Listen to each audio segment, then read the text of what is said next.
Alright, here we go, guys, with some more Reincarnation. I want to thank you all for the love and support you continue to show this series. It really means a lot, so I always want to thank you guys. And yeah, it really seems like we're revisiting the first door again with the whole meeting once more of Nellie and Mel. And it just, it brings back such welcome memories for me, because that was the time when I honestly thought those two, or at the very least Mel, was the main character, which he technically is, but the story was mainly focused on Michelle and Giselle. And now we're here again relearning about their recent lives, and it's cool because we know what's to come, because this game isn't without its popular tragic moments, and it's building. So with that said, guys, I hope you all continue to enjoy, because I'm preparing myself. So let's get to it. Alright, and we are back. Which meant I had to meet back up with them and the end of my time with Mel. I wish I could stay longer, but sadly that was life. We exchanged phone numbers before leaving though, so it wasn't like that was my last chance to ever see him. I was looking forward to going back to England much more now. Which was especially funny considering when we landed here, me and my friends were all clamoring about how we wish we could live in Paris. But now my beloved London was where I wanted to be the most.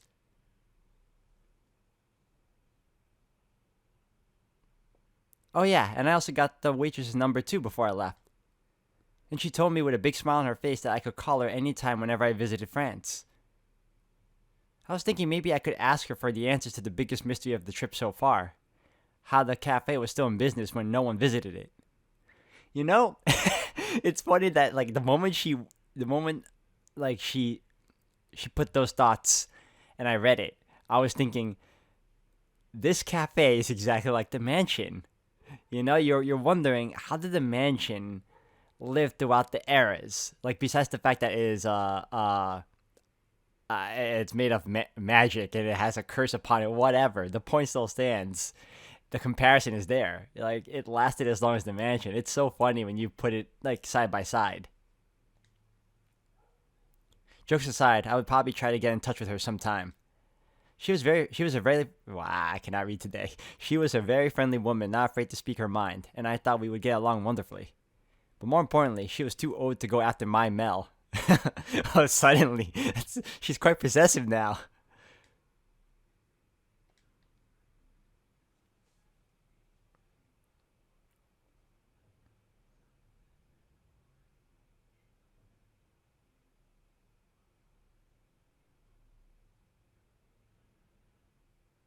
この辺りでお別れだね、ネリー。今日は君に会えてよかったよ。友達と仲良くね。」後でたくさんメッセージ送るわ。メルも明日の飲みの市頑張ってね。ありがとう。変なものを騙されて買わないよう気をつけておく。じゃあ、またイギリスで。またイギリスで。本当に夢みたいな時間だったわ。いつも学校帰りに見つめていたあの王子様がネリーのことを知っていたことも、旅行先でばったり出会えたことも、あんなにたくさんお話できたことも、最高！この幸せな気持ちがいつまでも続きますように。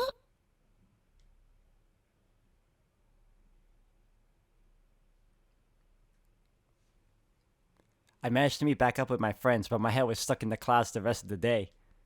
We went to a lovely cafe together, and we got chocolate from a chocolatier together, and we did everything I wanted to do in Paris. But all the pretty sights and fancy shops melted away for that one quiet cafe burned into my memory. And his smile and profile as he gazed out the window.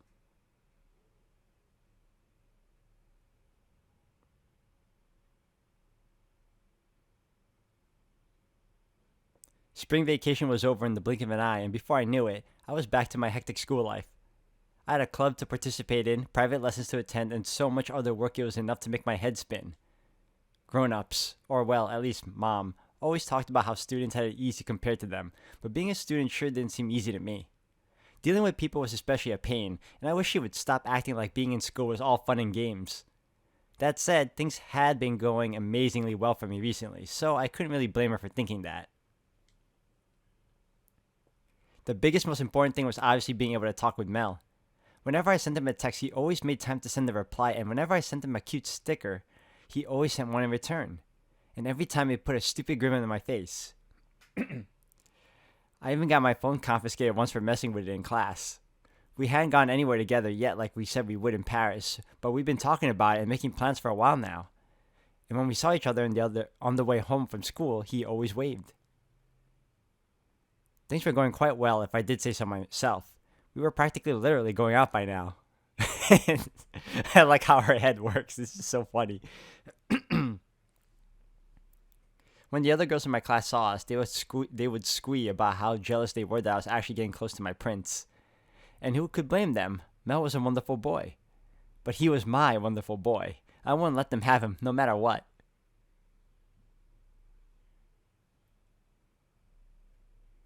So anyway, things between me and Mel were going smoother than I could have ever dreamed for. But today, he wasn't responding to my texts. Normally, he sent something back pretty quickly. Had something happened? Had I said something that upset him? Or was he getting tired of all my messages? I couldn't focus on anything else. I kept looking at my phone every few minutes. I didn't see him on the way back from school. So I was a nervous wreck the entire way home.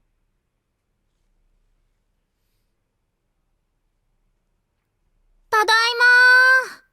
あら、お客さんかしら。男の人の靴が2足分？誰だろう。ねえ、ママ！誰か来ているの？ネリー、ちょうどいい時に帰ってきたわ。ん？ I walked into the living room and Mom was standing there waiting with a big smile on her face.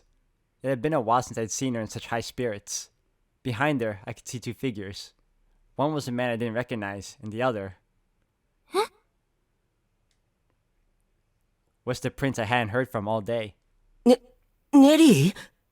なんで君が？それはネリーのセリフだってば。どうしてメルがうちにいるの？これって一体どういう状況？あら？もしかして二人とももう顔を合わせてたの？じゃあ、話も進めやすいわね。ママね、また結婚することにしたのよ。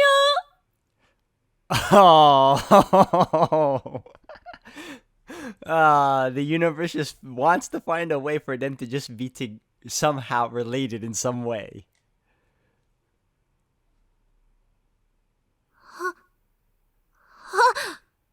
何言ってんの？突然、意味わかんないんだけど。こらネリー、女の子がそんなはしたない大声を上げないの。説明が遅くなったのは悪かったけれど、これでも何度か声をかけたのよ。あなた、最近私の話を聞こうとしてくれなかったじゃない。でも、そんな、急に再婚とか勝手に決めるなんて。急に驚かせてしまってすまない、ネリー。挨拶もろくにしないまま、再婚の話をされても困ってしまうよな。はじめまして。いや、久しぶりって言うべきかな。今日は話し合いのためにここへ来たんだ。君の意見を無視して強引に決めることはないから安心してほしい。For the first time in many years, had I met him before? 驚いたな。妹がいるっていうのは聞いてたけど、まさか君だったなんて。でも、他の知らない女の子と家族になるよりずっといいよ。結構ほっとしてるかも。ちょっと、なんでメルも完全に受け入れる姿勢なのよ。ママが再婚するってことは、つまり、ここにいる全員が家族になるってことよね。そんなことしたら、ネリーはメルと兄弟になっちゃう。僕と家族になるのは嫌かい？嫌ってことじゃないんだけど。ちょっと待って。よく考えるのよ、ネリー。再婚しても義理の兄弟ってことよね。だったら心配することはないのかも。Like her mind is just like thinking of so many loopholes, man. 昔ドラマで見たことがあったわ。親が再婚して同じ屋根の下で暮らすようになった義兄弟がゆくゆくは結婚する話。それならむしろ一緒に暮らせるんだし、いいことしかないんじゃ。そうよ。今までよりずっと近い距離でネリーの可愛さをアピールできるじゃない。ネリー天才かも。ネリーだって一人っ子は寂しいって何度も言ってたじゃない。確かに親の都合で振り回してしまったことは悪く思うけど。でも、これで本来の家族の姿が取り戻せるんですもの。前向きに捉えてくれたら嬉しいわ。ちょっと待って。本来の家族の姿って？やはり伝わってなかったのか。実は、再婚は再婚でも事情が少し違うんだ。私たちは14年前に離婚をしていてね。Oh my gosh, you're still related? I thought that. Oh, I was wondering why they still like. I thought it was just like a stylistic choice to have them still look very similar to each other with the flaxen hair. I was not expecting the universe to have them reborn but still related. Like I just figured, you know what? It's just like a fun thing to do. No, they are still related. つまり、もともとはみんな一つの家族だったんだ。本当に、久しぶりに娘の顔を見られて嬉しいよ。Excuse me? We were divorced 14 years ago. We were all one big family once. I'm so glad to be able to see my daughter again. What on earth was this man on about? It all sounded like a bunch of nonsense to me. 急な話だもの。驚くのも無理ないわ。実は、私たちが離婚したのは、ネリーが生まれた直後だったの。I'm not gonna lie, guys. When the mom and the dad were talking about how, like, now we can be the family we used to be, I was thinking, wait, are they aware of their past? Is that what they're trying to say? Are they trying to make her remember? I was worried for a second, oh no. And then I find out, oh no, it's just as worse. They're still related. Like, oh no. So much for Nellie's dream. 待ってよ。何それ？冗談でしょ？それって、つまり、メルは、これから、義理の兄弟になるんじゃなくて、最初から、血が、つながっているってこと？ええ、そうよ。メルはあなたの、たった一人のお兄さんよ。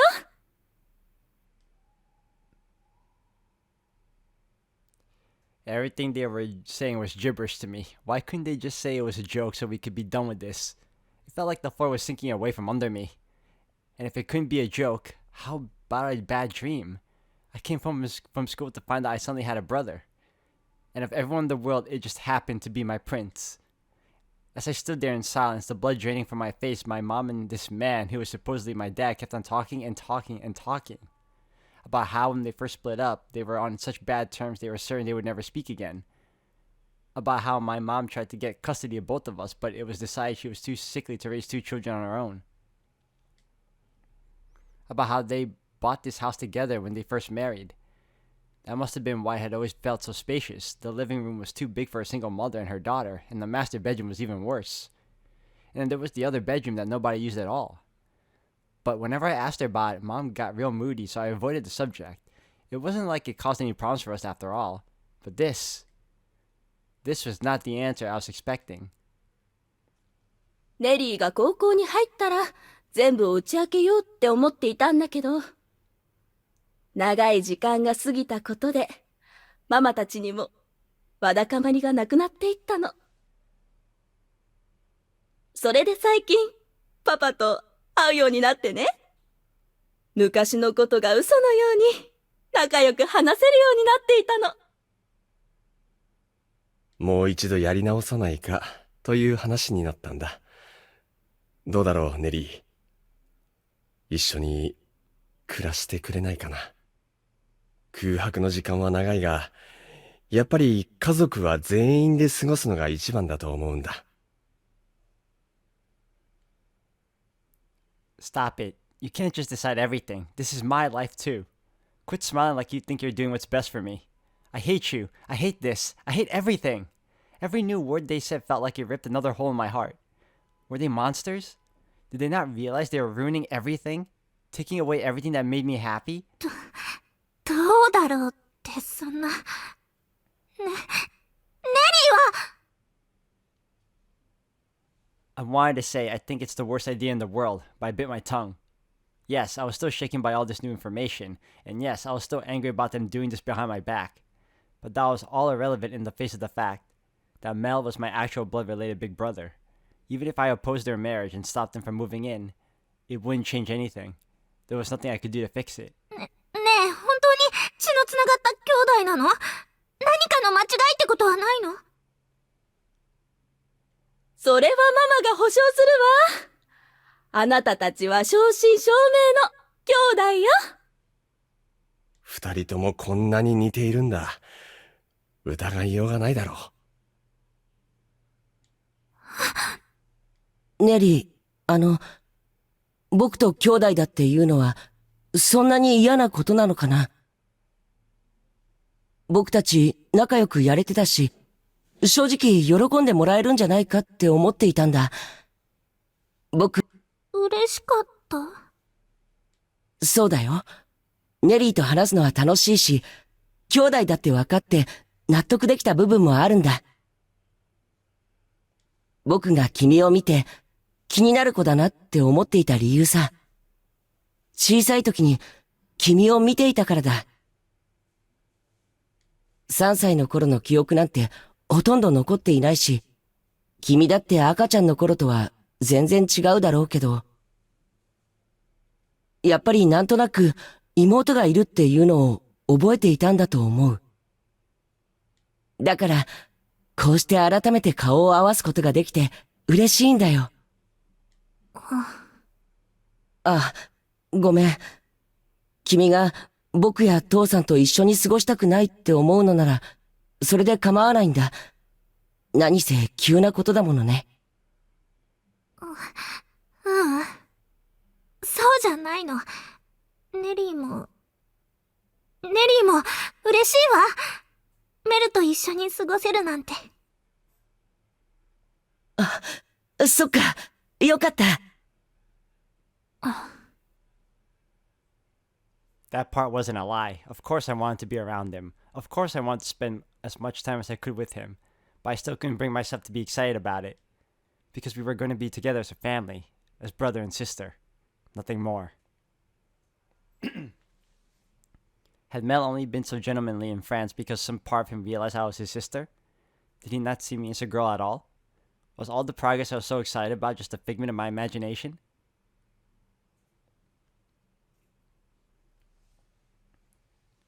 Afterwards, I just spaced out.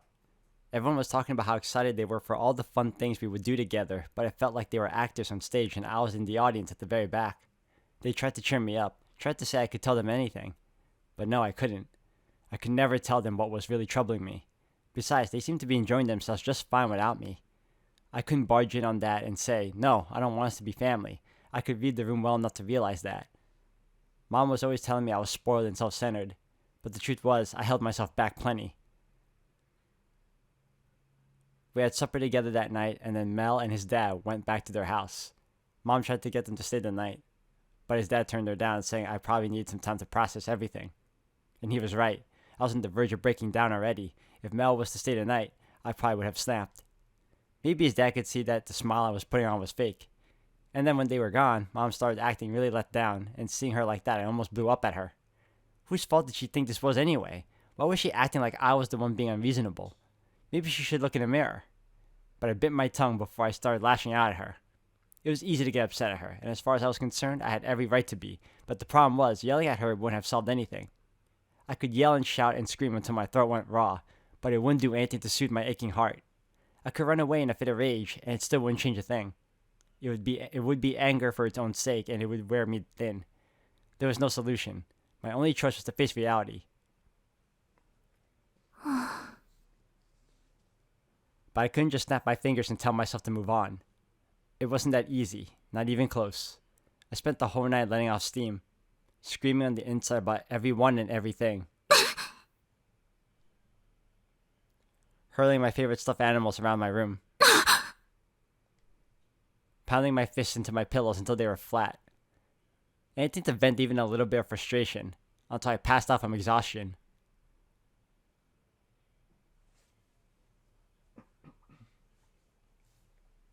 When I woke up the next morning, my face was covered in dried streaks of tears. I couldn't go to school looking like this, so I told my mom I was feeling ill and stayed holed up at home all day.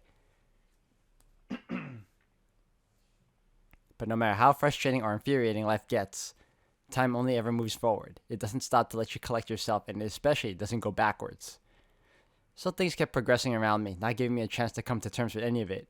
And then before I knew it, a full week had passed.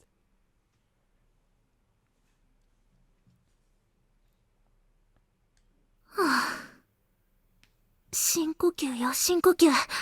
なんでもないように振る舞わなきゃ。これからは家族よ、家族。ネリーはただの妹。そんな簡単に割り切れたら苦労しないわよ。なんなの、本当に。ネリーはずっと見てたのに。校舎の窓越しに。ずっと。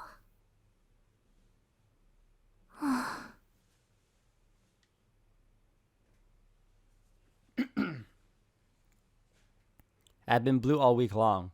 7 chaotic days was all it took for my mom and Mel's dad to finalize their remarriage. I didn't raise any objections, so everything rushed along unhindered. They filed all the paperwork and now we're officially a family, though it didn't feel like it one bit. Officially a family again, I guess. It was decided that we would all be living together in my mom's house moving forward, and now I was standing outside waiting for Mel to arrive. Obviously, I was nervous about suddenly having 2 new people living in the house. But we had spare rooms and it was Mel's dad who owned the house, so I had no place to complain. Supposedly the reason my mom got the house instead of him was because I had just been born and he wanted to make sure I could be raised comfortably. Mel's dad said he tried again and again over the years to convince mom to let him see me, but every time she always sent him away. Because of that, a week ago was the first time I ever met Mel's dad, so I was having trouble bringing myself to call him my dad, even if we were blood related. I felt kind of bad about it too, because he did seem really happy to see me, so I decided I would at least try to do it when I was talking to him. Plus, how mom was treating him seemed really unfair, completely cutting him out of our lives, and then bringing him back again out of the blue. The way he bent over backwards to do whatever we needed sure made it seem like he was trying to make up for something, so maybe he was at fault for the divorce. But that didn't mean mom was innocent. Anyway, I didn't know what happened back then, and I wasn't interested in finding out either.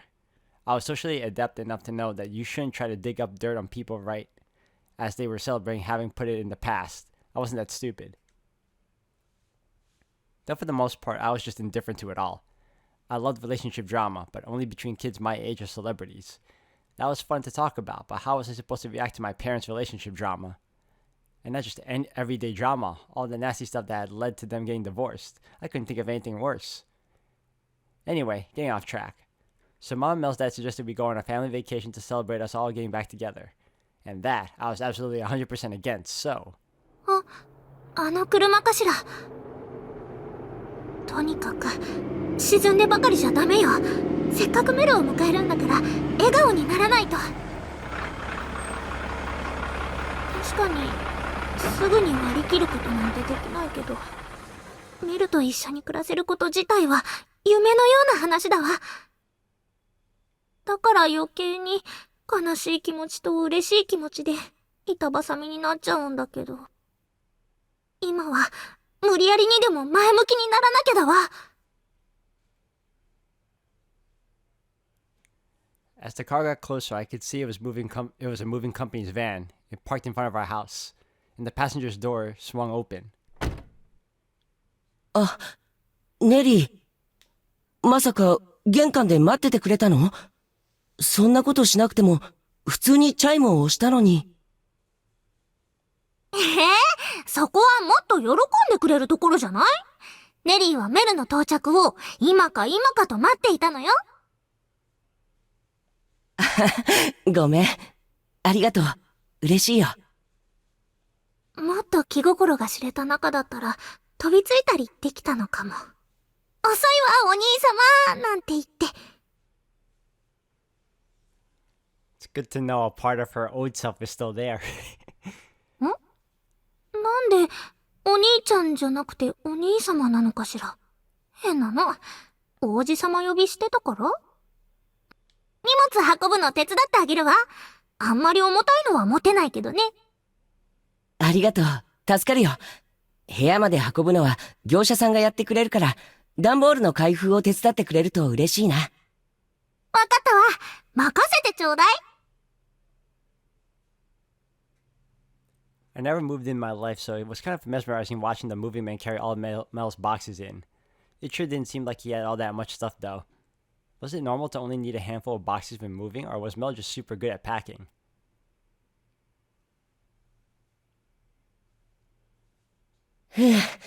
なんとか一段落ついたかな。ありがとう、ネリー。手伝ってくれて。全然大変じゃなかったから大丈夫よ。むしろ、少なすぎないかしら。本当に荷物はこれだけなの？うん。あんまり色々と買う方じゃなくてさ。でも、おかげで持ち運ぶのも楽に済んだし、よかったよ。やっぱり、荷物はあれだけだったんだ。本当に最低限って感じだわ。着回しできそうな服に、学校の本に。なんか、ちょっとイメージと違うかも。シンプルな生活が好きなのかしら。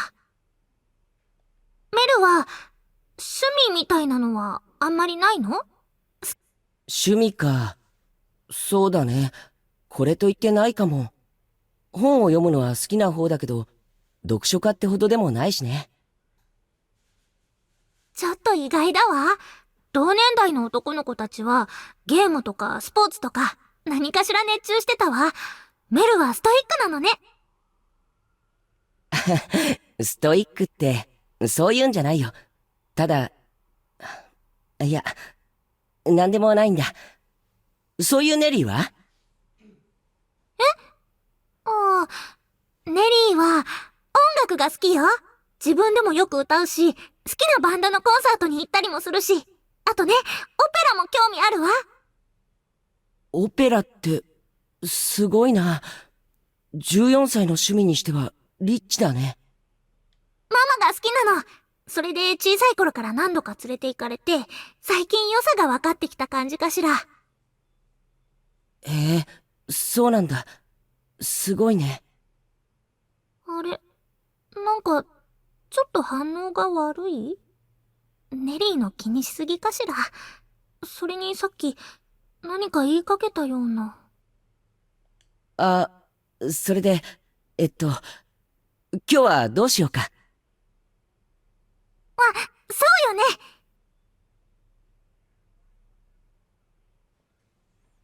Mel had moved in without his father today, because he and Mom were on a vacation together. It was originally planned to be a family trip as mentioned earlier, but I was having trouble enough coming to terms with things as is. So I decided I didn't want to go, and when I wouldn't budge, they decided they would just cancel the trip instead. Which also made me feel bad because there I was again going around and ruining their plans because I was a self-centered brat, at which point Mel threw me a lifeline. じゃあ、旅行は二人で行ってきたら？積もる話もたくさんあるだろうし、新婚みたいに楽しんできたらいいよ。正直、僕もこの前パリに行ったばかりで、今すぐ旅行って気持ちにはなれないんだよね。勉強も溜まっちゃってるし。でもせっかくの機会なんだし、旅行自体を保護にするのはもったいないって。仕事も都合をつけてきたんだろ？だったら、僕たちのことは気にしないでよ。その方がこっちも気楽だしさ。あの時は本当に助かったわ。あの人たち何でもかんでも勝手に決めちゃうんだから。浮かれすぎにも程があるわよ。確かに、ネリーのお母さんってば旅行の話をするとき、10代の女の子みたいにはしゃいでいたね。見てるこっちが恥ずかしくなったよ。あと、ネリーのお母さんじゃなくて、僕の母でもあるのか。なかなか慣れないよね、こういうの。やっぱり、メルだって戸惑っているんだわ。ネリーだけがオロオロしてるわけじゃなかったのね。ちょっとほっとしたかも。それに、助け舟ってわけでもないさ。僕だって2人の間に挟まるのは嫌だったもの。家でゆっくりしていた方がずっといいよ。そうよね、そうよね。じゃあ、早速だけど、お昼にする？まだちょっと早いけど、動いたらお腹空いてきたし。いいね、そうしよう。お昼は何にするつもりなの？もしかして作ってくれ。もちろん、ピザを注文するわ。あんなに不健康な食べ物はいけませんとか言って、ママったら宅配ピザを許してくれないのよ。そういう割にはママの料理だって揚げ物ばっかりで、体の悪さだったら変わらないわ。むしろピザの方が健康的。一瞬でも女の子の料理を期待した僕がバカだった。Alright guys, I'm gonna end the video here for today. Thank you all for watching. I kind of had a feeling that no matter what, the universe was kind of gonna go back to how everything was prior to them coming into this new era. So that technically means that Yukimasa, which we kind of had a feeling would still retain his bloodthirst. Like I believe it's there. It's just buried deep down and it's dormant right now. And everything's gonna come into the forefront sooner or later. So if anything else, guys, we're going to continue on in the next one. So thank you all for watching.